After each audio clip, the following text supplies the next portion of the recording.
Loud Records. Loud Records was the backbone of gritty 90s New York rap.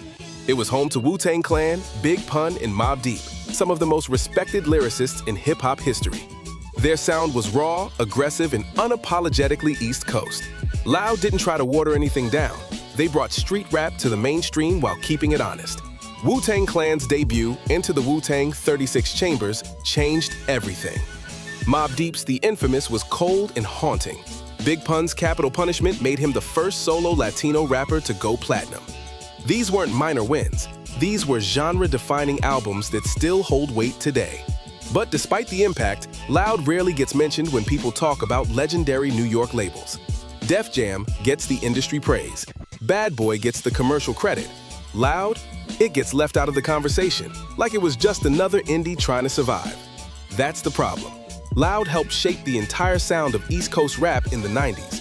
It gave space to artists who didn't fit the polished image other labels wanted, and it delivered classic after classic without ever chasing radio hits.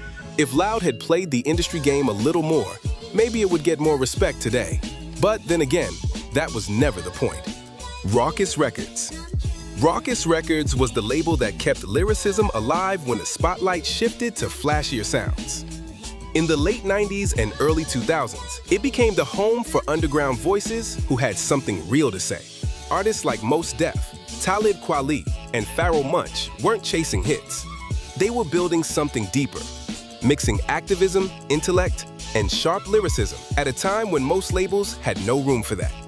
Rawkus didn't have the budget of Def Jam or Interscope, but it had trust. It had credibility.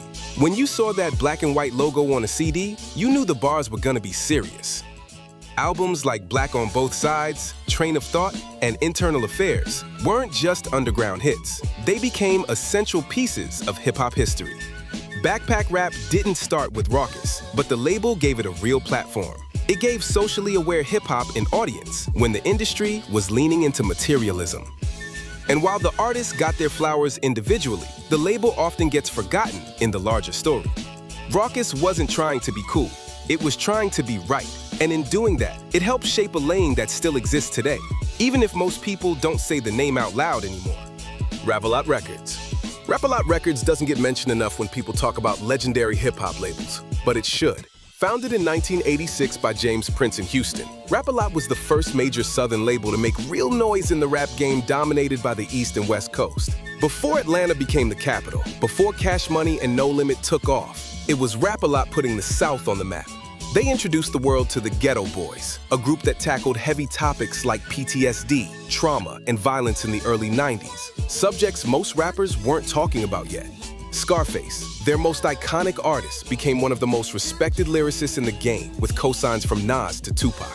Business-wise, Rapalot also set a model for Southern independence. Jay Prince built a real machine in Houston, running things without begging for help from the majors. His blueprint influenced later legends like Master P and Birdman, and his mentorship helped shape artists like Bun B and Pimp C, long before UGK hit the national radar. Despite all that, Rapalot is rarely mentioned in the same breath as Def Jam, Death Row, or Bad Boy. But if you know the history, you know it should be. Swisha House. Swisha House doesn't always get the credit it deserves, but it changed the sound of Southern rap forever. Coming out of North Houston in the late 90s and early 2000s, the label pushed the chopped and screwed style, where songs were slowed down, cut up, and remixed, into the national spotlight. What started in car clubs and street mixtapes became a cultural wave, with artists like Mike Jones, Paul Wall, Slim Thug, and an early Chameleonaire. Swisha House turned regional slang, syrupy flows, and grill culture into mainstream rap staples. Mike Jones dropped Back Then and went platinum during the ringtone era. Paul Wall hit #1 with his debut album. Slim Thug brought a new voice to Houston hustle music and landed big features, including Beyoncé's Check On It. But despite those wins, the industry never treated Swisha House like a serious force. Chameleonaire left early, Mike Jones lost momentum. Critics often called the chopped and screwed style a passing trend, and Swisha House got left out of most conversations about influential labels. Still, their impact is obvious. They helped redefine Southern rap during a time when the South was demanding national attention. Swisha House didn't just represent Houston, they made the world hear it differently. Slip and Slide Records. Slip and Slide Records was one of the first labels to put Miami rap on the map. Long before the city was known for high-energy club anthems, Slip and Slide gave the South Florida scene its street credibility. Trick Daddy came out swinging with raw, unfiltered stories about poverty, violence, and survival. And people listened. His voice gave Florida rap a backbone. Then came Trina, one of the first female rappers from the South to go mainstream without softening her image. She was loud, unapologetic, and opened doors for future women in hip-hop. Together, Trick and Trina defined an era of Miami rap that was both regional and universal. The label also helped launch Rick Ross, who would later become one of the biggest names in hip-hop. His early work under Slip and Slide laid the foundation for his Maybach music era, even if people don't always trace it back that far. Despite the hits, Slip and Slide never got the same industry credit as other Southern powerhouses like No Limit or Cash Money. The artists lasted, the records charted, but the label itself faded from the spotlight. They helped build Southern rap from the ground up, but you won't find their name on many most influential labels lists. And that's the disrespect. Priority Records. Priority Records played a major role in shaping hip-hop, but most people barely mention them. They weren't just a label, they were the engine behind some of the most important movements in rap. Without Priority, there's no NWA reaching the suburbs. There's no Ice Cube going solo and setting the tone for political West Coast rap. There's no national rise of No Limit flooding stores with 20 albums a year. They handled the behind-the-scenes work that pushed raw regional rap into the mainstream. Priority wasn't chasing stars, they were building systems. They distributed records that most labels wouldn't touch, and they gave independent voices a way to move like majors. Jay-Z's early Rockefeller releases, distributed by Priority. Master P's Empire ran through Priority. They didn't just push product, they pushed movements. But when people talk about powerful labels, they rarely include Priority.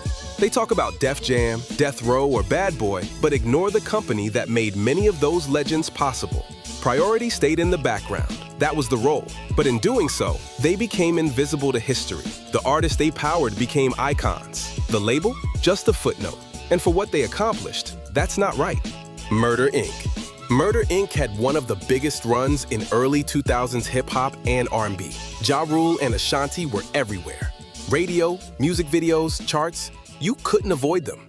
They tapped into a sound that mixed street edge with love songs. And it worked. Tracks like Always on Time and Foolish were cultural moments, and they kept coming back to back. At its peak, Murder Inc. made rap emotional without making it soft. They had their own formula and dominated with it. They also gave a platform to artists like Lloyd and Charlie Baltimore, expanding their sound beyond just two stars. But everything shifted after the 50 Cent feud. The beef wasn't just lyrical, it changed public perception. 50 painted Ja Rule as inauthentic, and that narrative stuck. Around the same time, federal investigations and legal issues started circling Irv Gotti and the label. That combination of street politics, bad press, and shifting fan loyalty killed their momentum fast. Even though the hits didn't disappear, the respect did. Today, Murder Inc. is usually the punchline in a joke about Ja Rule, not remembered as a label that owned an era. And for a team that shaped what rap and R&B sounded like for years, that's a major oversight. If you're enjoying this breakdown and want more stories like this, make sure to hit that subscribe button and drop a comment about which label you think deserves more credit. All right, let's get back into it. Nature Sounds. Nature Sounds was one of the few labels that never flinched when the industry shifted toward glossy singles and ringtone rap. While everyone else was chasing radio play, Nature Sounds doubled down on raw lyricism and sample-heavy beats. They gave a home to artists like MF Doom, Pete Rock, and R.A. the Rugged Man, names that mattered to purists, not playlist curators. They weren't trying to win awards or flood the charts, they just kept putting out real records, albums that felt like dusty crates and subway ciphers. For fans who wanted their hip-hop untouched and unfiltered, Nature Sounds was the safe house. But because they stayed underground, they often get left out of bigger conversations about important labels. They didn't have viral moments or billboard runs. What they had was consistency, respect, and an ear for timeless music. In an era when boom bap was losing its spotlight, they never folded. They stuck to the craft. And while the industry barely acknowledged them, real fans know exactly what Nature Sounds did for the culture. Chopper City Records came straight from the heart of New Orleans.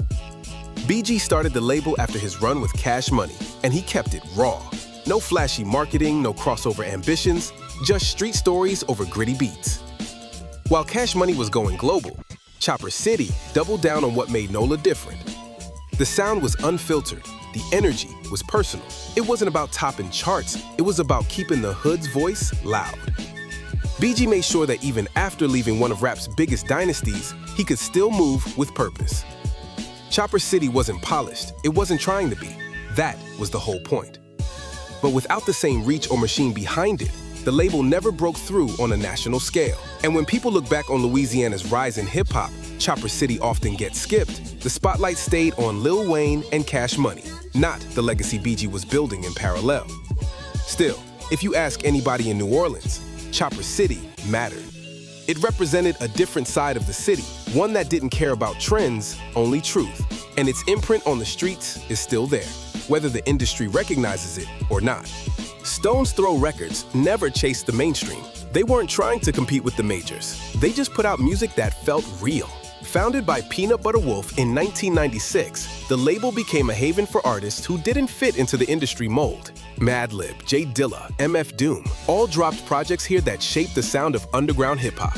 What made Stone's Throw different wasn't just the talent, it was the mindset. They weren't looking for radio hits. They focused on weird, soulful, experimental records that pushed boundaries. Mad Villainy, J-Lib, and Quasimodo albums didn't chart high, but they changed how a whole generation of fans and producers thought about rap. Even Kanye West has cited their influence. You can hear it in his early beat choices and sampling style. But somehow, Stone's Throw is still seen as niche. They're respected by heads, but rarely mentioned in big conversations about important labels. That's the irony. They helped invent the lo-fi, dusty, off-kilter sound that would become cool years later, but didn't stick around to cash in. Stone's Throw isn't in it for the shine. They just keep making what they believe in. And if you know, you know. Their legacy runs deep, even if it's quiet. Terra Squad. Terra Squad was more than just lean back. They were Bronx-built, Latino-led, and proud of it. Founded by Fat Joe in the late 90s, the label gave us Big Pun, one of the most technically gifted rappers to ever touch a mic, and helped put Remy Ma on the map. At a time when Latino voices in hip-hop were rare, Terra Squad made sure theirs was loud. Their anthem, Lean Back, became a global smash in 2004, but it also became a double-edged sword. Outside New York, people started to view the label as a one-hit moment. They forgot that Big Pun went platinum while rapping elite bars, or that Fat Joe held the city down for decades, crossing into mainstream without watering anything down. Inside the culture, though, the impact was real. Terra Squad made space for Latin artists in a genre that didn't always know where to place them. They moved like a crew, not a machine, tight, loyal, and heavy on bars. But years later, they rarely come up in conversations about top labels. That's the disrespect. One of the most important movements in Bronx and Latin hip-hop history, reduced to a dance move, Terra Squad deserved more credit. Still does. Funk Volume. Funk Volume figured out the internet before the labels did. In the early 2010s, while everyone else chased radio hits, Hopsin, Dizzy Wright, and Jaron Benton were building a real fan base on YouTube. No gimmicks, just DIY videos, honest lyrics, and energy that made kids hit replay. They didn't have radio play or industry cosigns, but they had numbers. Their merch sold out, their fans packed shows, and for a moment, it felt like Funk Volume cracked the code. Real independence in the internet era. But just when it was time to level up, things fell apart. Hopsin and co-founder Dame Ritter had a messy public split. Artists left, trust broke, and the label dissolved almost overnight. Instead of being remembered as the team that hacked the game, Funk Volume became another cautionary tale. That's the shame. They didn't fizzle out because of lack of talent or support. They were right there, about to cross into something huge, and then it all stopped. Today, people forget how far ahead they were. Funk Volume proved you could win without a label deal. They built the blueprint, but their name rarely comes up when people talk about independent success, and that's a loss. Odd Future Records. Odd Future Records didn't just release music, they sparked a movement. In the early 2010s, Tyler, the Creator, Earl Sweatshirt, Sid, and the rest of the crew took over the internet. Their content was chaotic, unfiltered, and completely different from anything out. And it worked. The music hit, the visuals hit, the brand exploded. But somewhere along the way, the label part got erased. People remember Odd Future as a collective, not a company. They talk about the Tumblr posts, the wild shows, the golf merch, and the controversies, but they rarely mention Odd Future Records as a launchpad, and that's what it was. This label gave Tyler the space to grow from raw potential into one of the most innovative artists today. It gave Earl a platform to challenge rap norms with his writing. It gave Sid the room to evolve her sound. And it did all this without needing the traditional music industry blueprint. Odd Future Records proved you could build your own lane, your own world, and still win big. But because they blurred the lines between crew and company, the industry barely recognizes them as a real label. That's what makes them one of the most disrespected. They changed the culture, but rarely get the credit. OVO Sound. OVO Sound had the sound of the 2010s on lock. That moody underwater mix, sparse drums, emotional melodies. It felt new when it hit, and it came straight out of Toronto. Drake, Noah 40 Shabib, and Oliver El Khatib built something that reshaped rap and R&B. You hear that sound now in artists from London to Atlanta, and it all traces back to OVO. But here's the thing, outside of Drake, the label doesn't get much praise. Party Next Door helped write some of Drake's biggest records. Davison dropped some of the most polished R&B albums in years. Majid Jordan had the vibe that influenced the whole subgenre. Still, they never broke into the mainstream the same way, and the blame often goes to OVO. The joke is always that OVO signs artists and locks them in the basement. People say Drake shines while the rest of the roster just plays background. It's not that the music isn't good, it is. But the label has struggled to build a star outside its founder. OVO Sound deserves credit for shaping a sound that ruled a decade. But in label discussions, they barely get mentioned. The spotlight stayed on Drake, and the rest of the brand never got to grow past his shadow. 1017 Records. 1017 Records has always been more than just a label. It's been a proving ground. Gucci Mane didn't just put out music. He built trap's next generation. Before the industry knew who they were, Gucci was already co-signing Waka Flocka, Young Thug, Migos, and Future. That's not a run of good luck, that's vision. But 1017 never got the shine that labels like Quality Control did. Part of that comes down to chaos. Some artists couldn't stay out of trouble. Others never dropped a full album. Big Scar's passing hit hard, and it felt like the momentum kept slipping every time it started to build. Even with the instability, you can't ignore what Gucci built. The new 1017 tried to reset the brand with artists like Pooh Shiesty and Fujiano. And again, legal issues stalled that wave. But the raw talent, always there. Gucci knows how to find stars before the rest of the world catches on. When people list the most influential labels in Southern rap, 1017 gets left out too often. But if you trace the family tree of modern trap, you'll see Gucci's fingerprints all over it. The label might not be polished, but it's essential. No Limit Records. No Limit Records didn't just release music, they ran the entire show. Master P built something that had never been done before in rap. From 1997 to 2000, he was dropping an album almost every other week. They all had that signature look, bright pen and pixel covers, camo themes, and a track list packed with No Limit soldiers. He wasn't just creating music, he was creating a machine. And it worked. Albums went gold and platinum. The streets knew the names: Mystical, Silk the Shocker, C Murder, Mia X, and eventually, even Snoop Dogg. When Snoop left Death Row, it was No Limit that gave him a new home.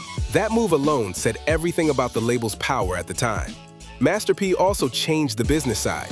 That 80-20 split with Priority Records, that was unheard of. He kept ownership, he kept control, and he showed other Southern artists what independence could really look like. Still, when people talk about great rap labels, No Limit barely comes up. The high output, the uneven quality, it's what critics latch onto. But that overlooks the vision, the hustle, and the way No Limit made the South impossible to ignore.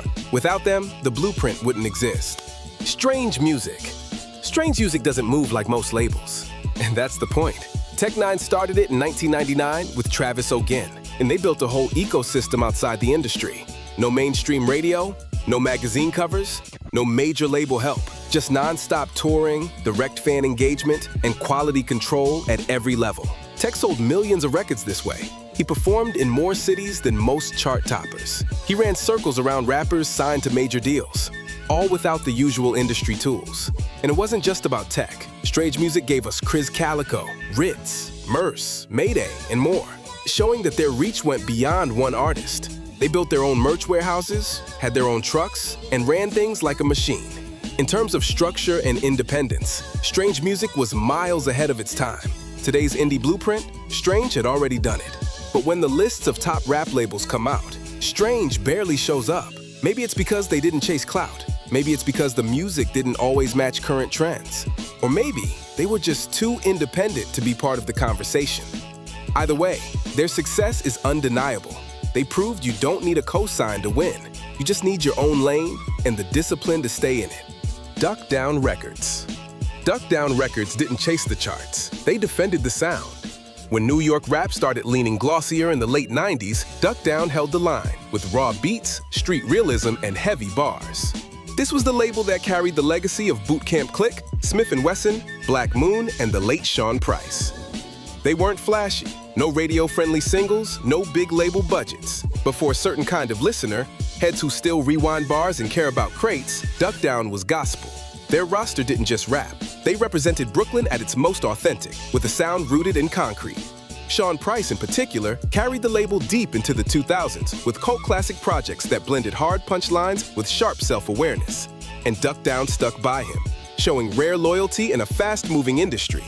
They ran indie distribution, stayed consistent with visuals, and never watered down what they were known for. But because they didn't play the industry game, they rarely get invited into the conversation about legendary labels. They didn't chase hits. They served a core audience, and that core kept coming back. Duck Down never really left. They just stayed where the light didn't always shine and kept the sound alive. Cinematic Music Group. Cinematic Music Group made artist development the priority. They weren't chasing viral moments. They were building careers. Joey Badass brought back golden era boom bap when everyone else was chasing trap. Big Crit carried the South's soul and storytelling, and even T-Pain passed through their doors early on, before auto-tune was everywhere. What tied them all together wasn't a sound, it was intention. Cinematic didn't just sign artists, they believed in them. They let Joey and Pro Era build a whole movement around bars and youth energy. They gave Crit room to craft albums that felt like full statements. It wasn't always the most commercial route, but it had impact. In the 2010s, when lyricism was being labeled outdated, Cinematic was one of the few labels still investing in it, not just as a branding tool, but as the foundation of the music. They weren't flashy, they didn't need a massive machine behind them. They just trusted their artists to deliver. But because they stayed behind the scenes, the label's name never got the recognition. The artists blew up, the movement caught on, but the credit didn't always come back to where it started. Cinematic helped shape a sound in a moment, and most people still don't know it. Mellow Music Group. Mellow Music Group isn't loud, and that's the point. Since the early 2010s, they've been dropping some of the most thoughtful, well-produced hip-hop without chasing hits. Their roster is full of artists who treat rap like craft. Apollo Brown's soulful loops, Odyssey's grounded storytelling, Open Mike Eagle's offbeat brilliance, every release feels intentional. They don't run ads on billboards or flood social media. Instead, they let the music speak. They're the label you find when you're tired of hype and want something real. And when you do find them, it feels personal, like something you're part of, not just something you're sold.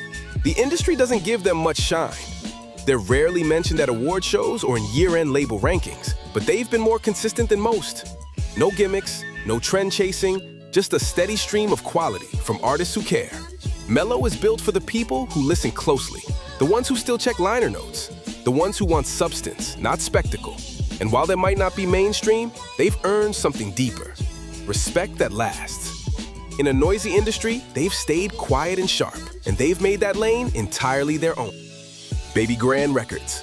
Babygrande Records was never chasing the charts. They were feeding the underground. In the early 2000s, when DVDs and blogs were where real heads went for music, Babygrande was everywhere. Jedi Mind Tricks brought the aggression. Jizza kept the Wu flag flying with solo joints. Immortal Technique dropped bombs that made you think twice. Their sound was rugged, political, unapologetically lyrical. While the mainstream leaned into club hits and ringtone rap, Babygrande stuck to the roots. Their artists weren't just rapping, they were writing essays in rhyme. And the fans? Loyal. The kind who debated bar for bar in forums and memorized every verse. But Babygrande never crossed over. They didn't have the machine behind them. They didn't try to fit in.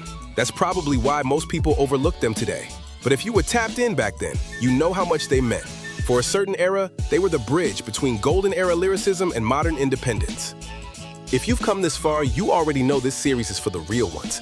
Tap that like button, hit subscribe, and let me know which label you think deserves more respect. There's more coming. Let's keep this going.